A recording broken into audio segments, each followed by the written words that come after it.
Entre as montanhas imponentes da Cordilheira dos Andes, existe um lugar onde o tempo parece ter parado. Um vale repleto de histórias, onde o legado de um dos maiores impérios da humanidade ainda ressoa. O Vale Sagrado dos Incas propõe te levar em uma viagem no tempo e na história, tendo como pano de fundo a natureza e a cultura em perfeita harmonia. E nesse vídeo, espero dar um gostinho do que é o Vale Sagrado, passando por Chincheiro, Maras, Morai e Ollantaytambo. Como chegar, preços e toda a beleza de um dos lugares turísticos mais importantes do mundo. Vem comigo?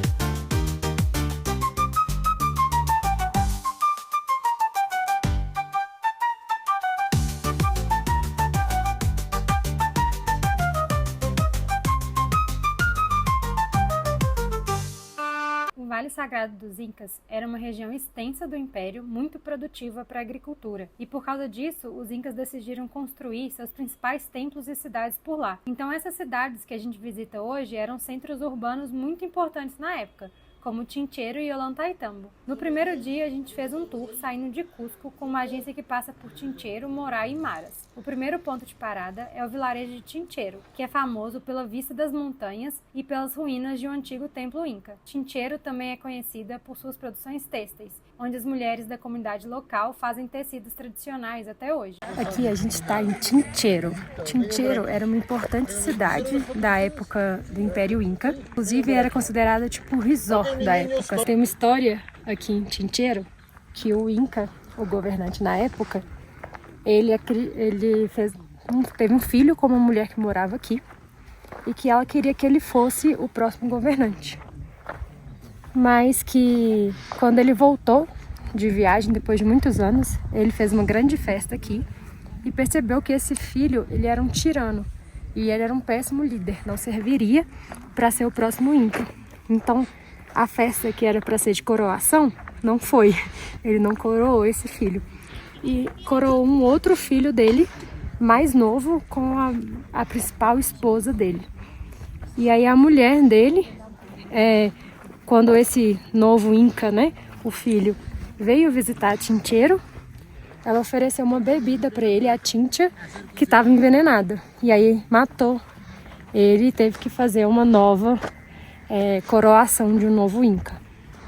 Esses arrimos aqui, eles são para agricultura, né, que facilita plantar no plano, também por estética deles e principalmente por segurança, para evitar deslizamento.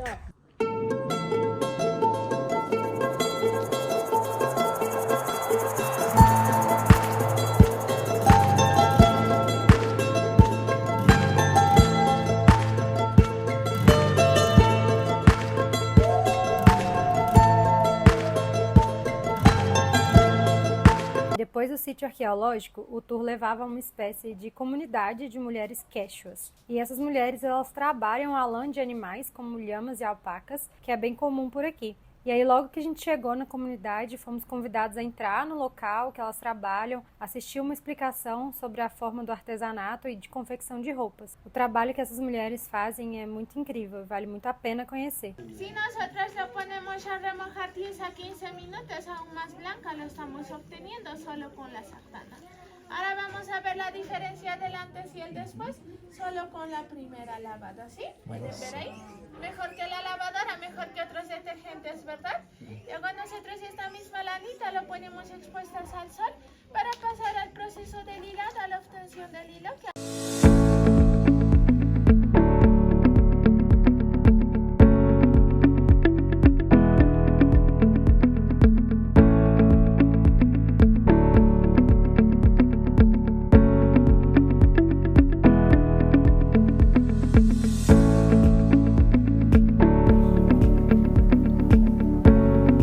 Aqui a gente está em Morai, que é considerado o laboratório agrícola dos Incas, porque cada um desses terraços, né, em níveis diferentes, tem um microclima diferente. Então, à medida que vai subindo, vai ficando mais frio. É 1 grau de diferença de cada um desses terraços. Isso permite cultivar diferentes tipos de alimentos em cada um dos níveis. Então você consegue cultivar o ano inteiro batata, quinoa, milho, que é muito consumido aqui. Depois de Moraes, seguimos para Maras, que é um vilarejo famoso por suas salinas. As salinas de Maras são um conjunto de mais de 5.000 piscinas de sal usadas para extração de sal desde a época dos Incas. Esses sais de Maras são trazidos por um riacho subterrâneo que emerge de dentro da montanha por meio de uma canalização natural e vão se acumulando nas diversas poças. E aí o processo de evaporação deixa o sal cristalizar. Em Maras são obtidos diversos tipos de sais. Alguns são consumidos na alimentação, outros são utilizados em produtos como sais de banho ou medicamentos. E essa diversidade de sais é o que torna a salina ainda mais interessante. E as diferenças de tonalidades entre as poças de extração de sal, elas vêm pelo tempo de exposição do sal ao clima, ao sol. Hoje, essas salinas são de propriedade privada de uma grande empresa que usa o sal principalmente para exportação. Mas é incrível ver os milhares de terraços brancos que parecem uma pintura no meio da montanha. Nesse dia, o nosso passeio pelo Vale Sagrado terminou com um almoço no Hotel Mountain View, que fica no meio do nada, no pé dos Andes. Tem uma vista incrível. E esse hotel, vocês podem se hospedar nele ou fazer igual a gente, que só paramos algumas horas para almoçar com essa vista antes de voltar para Cusco. E esse foi um ponto alto do passeio, viu? Mas esse almoço fez com que esse dia de passeio ficasse um pouco carinho, porque o passeio inteiro ficou em $100. Mas quem tiver condições, vale muito a pena.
A gente chegou aqui agora em Ollantaytambo, no sítio arqueológico, que é um dos principais sítios arqueológicos depois do Machu Picchu.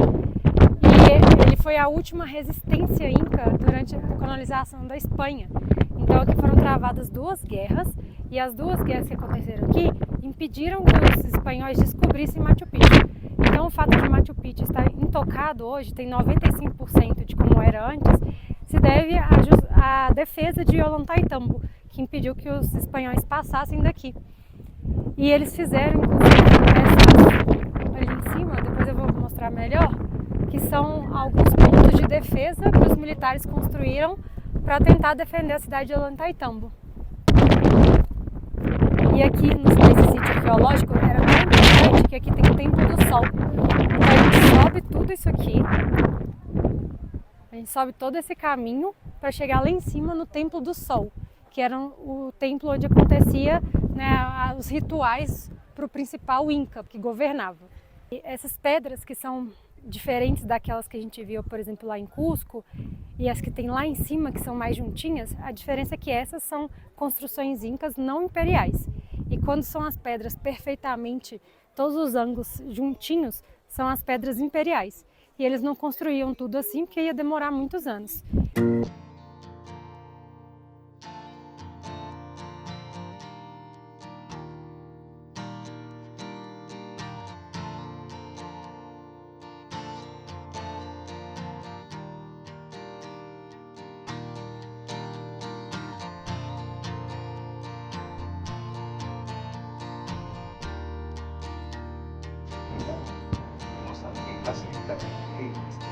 Para diferentes lugares o diferentes culturas, pero todos son y este paramento está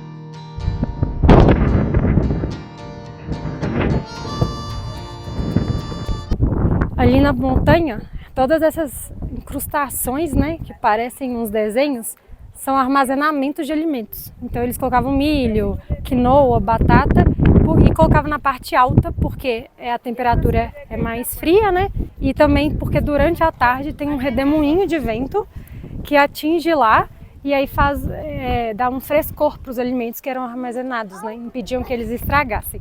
Então eles construíam ali justamente porque eles sabiam que ia vir esse vento para dar uma refrescada nos alimentos.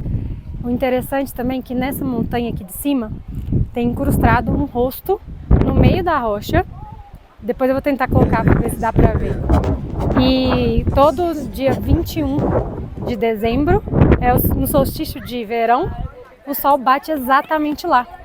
Então funciona como um calendário solar, porque todo o Império sabia qual data que era quando o sol batia exatamente naquele rosto, iluminando o rosto.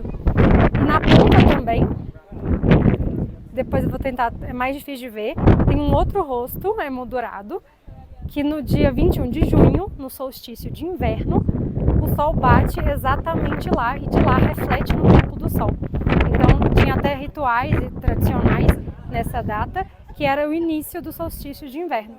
Inclusive era quando os incas começavam o plantio dos alimentos, que sabia exatamente quando começar. Então em todo o Império começava exatamente na mesma data, que era quando o sol batia naquele rosto. Isso é muito legal.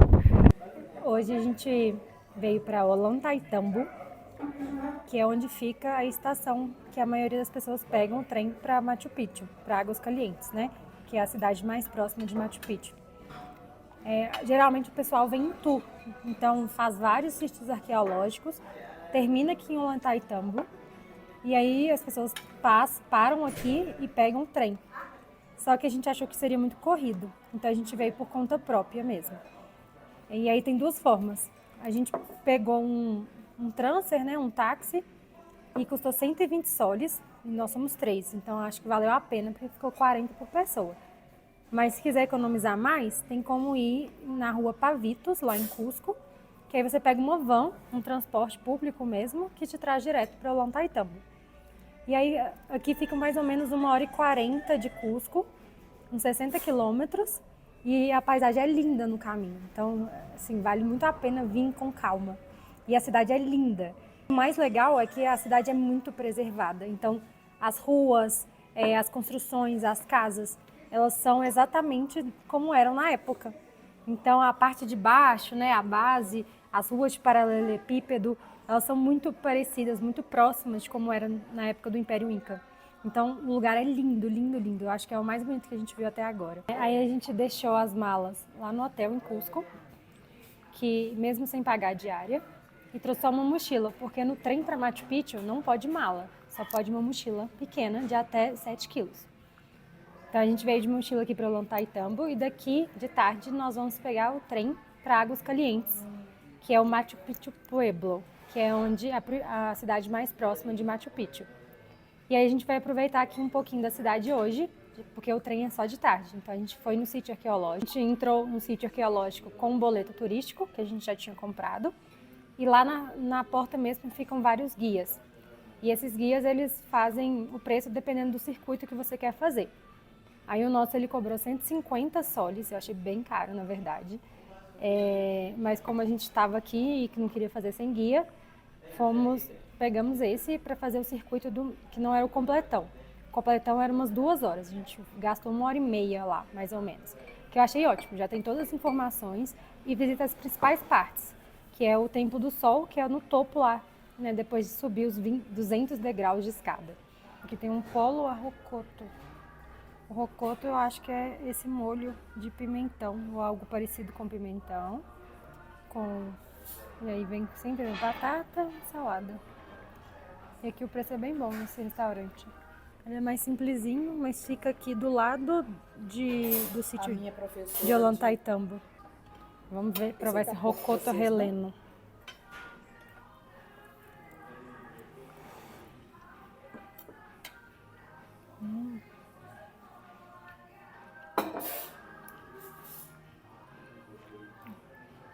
É um milho de frango frito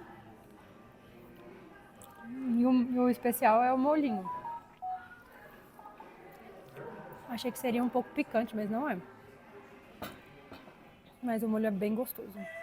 Tipo um creme, assim, que lembra um pimentão, assim, defumado. E é bem gostoso. E a batata daqui, tem 4.000 tipos de batata, todas comestíveis.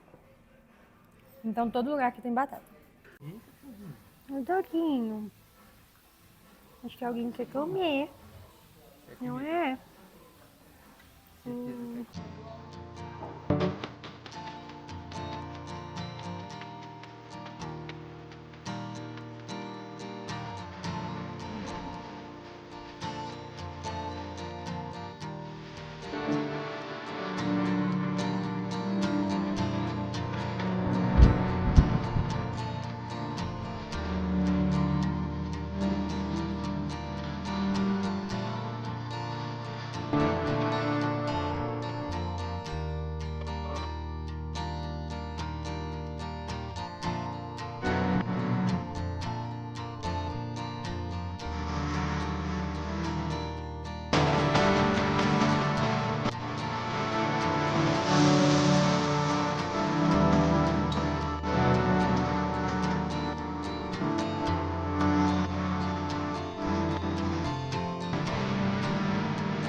O maior erro da viagem foi não ter dormido em Ollantaytam. Apesar de passar o dia inteiro lá, tem muita coisa para ver que ficou de fora. O parque da montanha que você pode subir, o templo de Naupa Iglesia é gratuito e dizem ser impressionante, e até uma cervejaria local.